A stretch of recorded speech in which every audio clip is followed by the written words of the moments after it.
j'espère que ça va bien. Aujourd'hui, comme promis, je vous reviens avec la partie 2 de mon Q&A. Donc, je me suis fait un grand verre de SodaStream aux pêches avec des petits fruits pour rester bien hydratée parce que ça va être une vidéo où je parle beaucoup.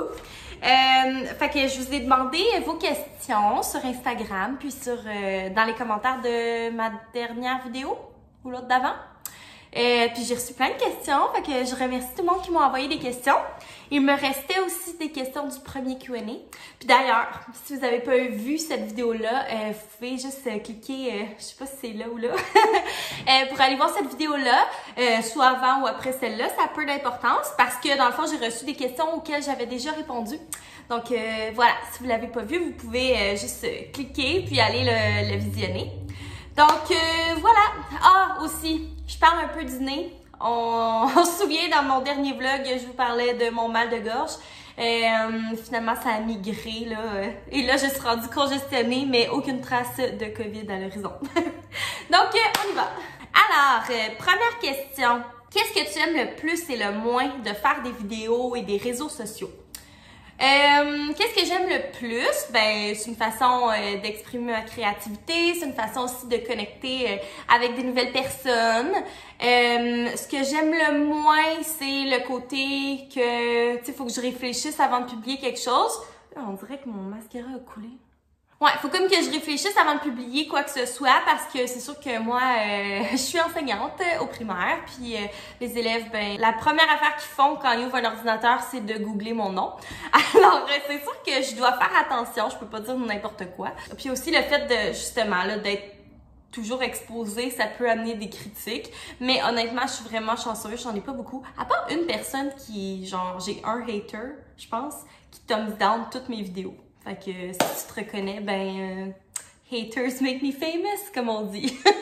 Ok, question 2. Penses-tu faire le Vlogmas?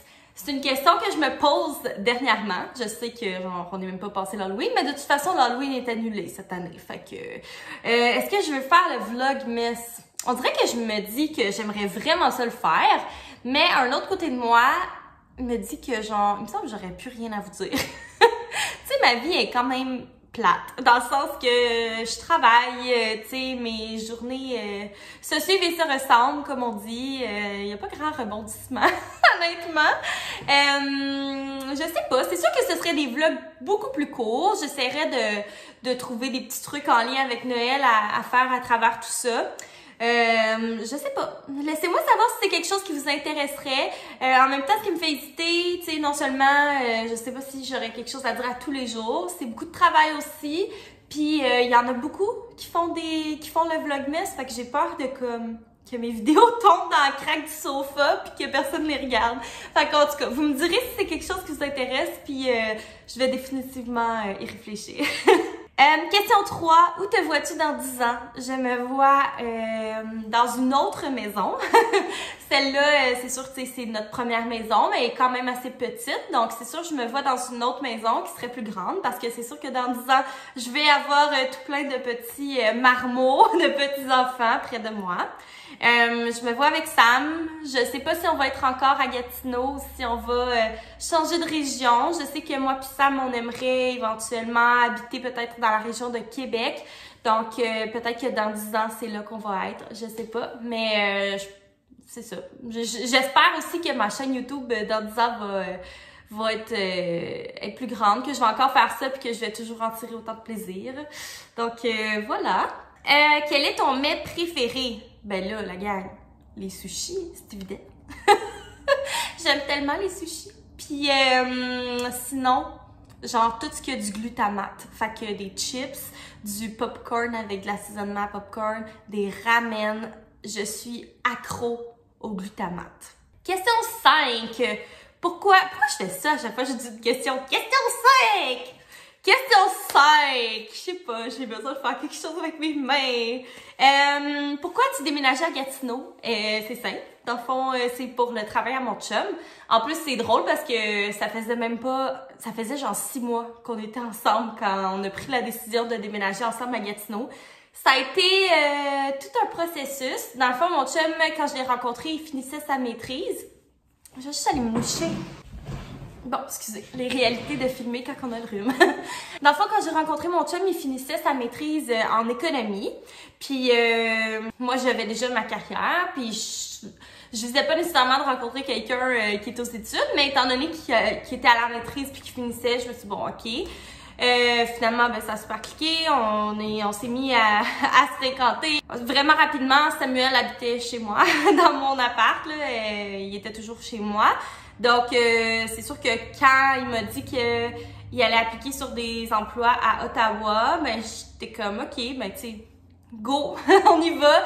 Moi, j'ai jamais été vraiment attachée, tu sais, à Montréal tant que ça. Oui, j'aimais ça, mais je pense que j'aimais plus les gens qui y sont que la ville en tant que telle. Fait que moi, j'ai tout le temps été prête à déménager. Donc, c'est ça, j'ai dit go, puis il a été engagé, puis nous, on a commencé à sortir ensemble au mois de juillet. On s'était rencontrés au mois d'avril, puis au mois de février, on a pris la décision de déménager ensemble à Gatineau. Donc, ça s'est fait vite. Ça a été vraiment intense, là, parce que c'est ça, tu sais, dans la première année d'une relation, on se connaît pas beaucoup. Quand on est arrivé ici aussi, c'était un choc, tu sais, dans le sens que moi, je connaissais personne. Lui connaissait déjà des gens de l'université qui étaient déménagés dans la région pour le travail. Fait que, tu sais, je me sentais pas mal seule. Ça a créé beaucoup de friction, mais on a fini par work it out, comme on dit, par s'adapter, par, c'est ça, on a discuté beaucoup, puis finalement, c'est ça, maintenant on est super bien ici. Question 6, voulez-vous vous marier?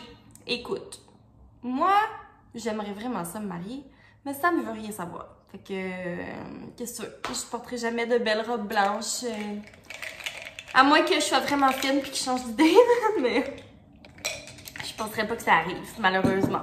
Mais c'est pas grave. À quel niveau enseignes-tu en 5e année du primaire?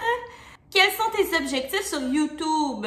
Ben, c'est sûr que moi, je fais des vidéos pour que les gens les regardent, là. Tu sais, c'est sûr que à la base, c'est pour moi parce que j'aime ça. Je trouve que c'est un beau passe-temps. Je trouve ça le fun de partager avec vous pis tout ça. Mais c'est sûr que moi, j'aimerais ça que ma chaîne grossisse.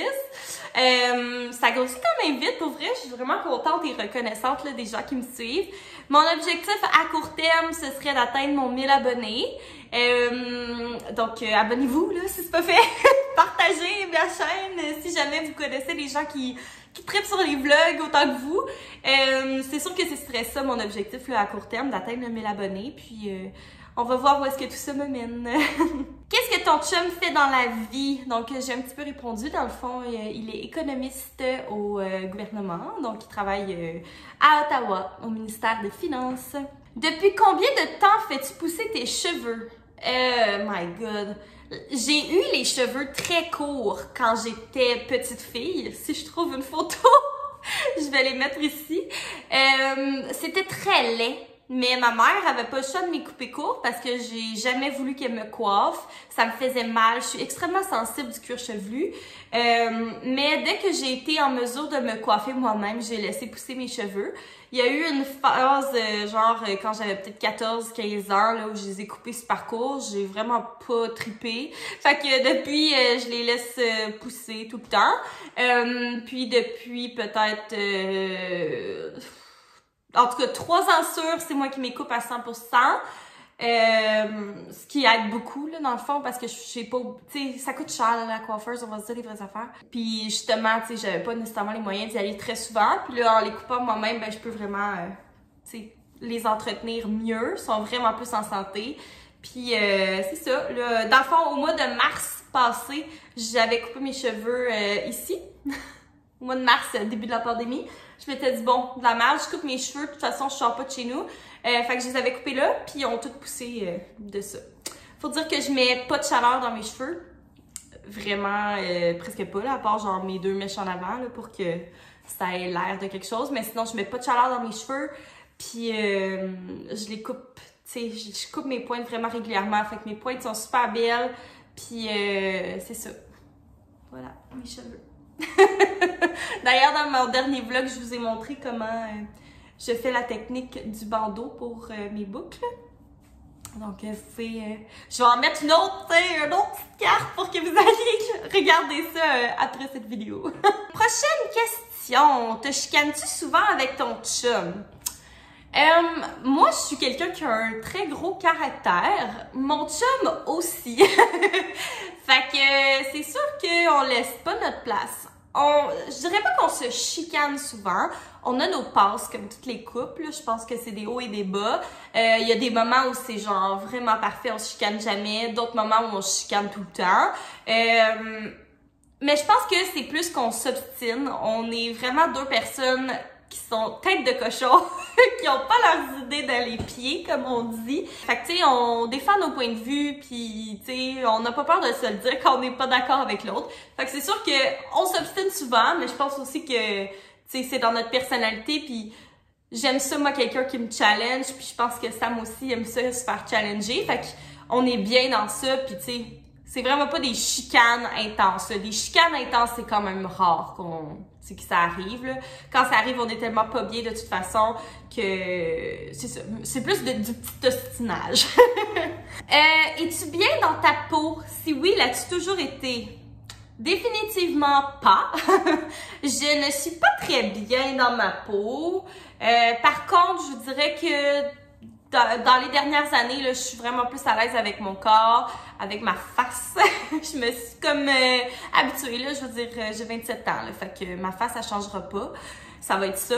Puis tu sais, avec les années, on dirait, à chaque année, t'es comme, ah, je suis donc bien laide, je suis donc bien grosse, je suis donc bien ci. Puis là, l'année d'après, tu regardes tes photos, puis t'es comme, my God, j'étais donc bien belle, tu sais. Fait que, à force de me dire, my God, j'étais donc bien belle, pourquoi je chialais, ben, j'ai appris à me dire, ta gueule, arrête de chialer. T'es belle comme t'es, puis coudonc, on est tellement critique envers nous-mêmes que ça vaut pas vraiment la peine. Mais c'est sûr qu'il y a bien des choses que je n'aime pas de mon corps, que j'aimerais changer, mais regarde, j'essaie de pas être dans ce mindset-là, de toujours me critiquer, puis de plutôt voir ce que j'aime à propos de moi. Puis je me sens beaucoup mieux depuis. Quel âge a Toby? Il a 5 ans, le petit Toby. C'était sa fête cet été, le 11 juillet. Quel est ton plus grand complexe? Mon plus grand complexe, c'est définitivement mon ventre. Mon ventre est genre fait comme de même, là, ploup. Il y a genre j'ai comme un petit bourrelet, un éternel bourrelet en dessous de mon nombril que j'ai tout le temps eu, que je déteste. Genre, même quand, tu sais, mettons, même quand j'étais super mince, là, au secondaire, j'avais mon petit maudit bourrelet. Il est tout le temps là. Je le déteste solidement. Sinon, mon nez, je trouve qu'il est comme large. Mais j'ai appris à vivre avec, là, tu sais, comme, il y a une petite bosse en haut, là, je le trouve pas tant beau, mais j'ai appris à vivre avec, là, je vous dirais que mon nez, il me choque moins qu'il me choquait, là.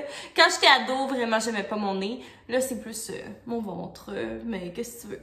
Ah, c'est la vie. Donc, je pense que c'est ça qui fait le tour des questions pour le Q&A d'aujourd'hui. Vous me direz dans les commentaires si jamais vous avez d'autres questions, je pourrais faire une partie 3. Mais je pense que je vais laisser un petit temps là, avant de faire une partie 3. On dirait que j'avais eu tellement de questions à mon premier Q&A que je me devais de faire une partie 2. Mais c'est ça, vous me direz si jamais vous voulez une autre partie, un autre Q&A plus tard. N'hésitez pas à vous abonner, à mettre un pouce en l'air, à commenter. Puis on va se revoir dans un prochain vlog. Bye!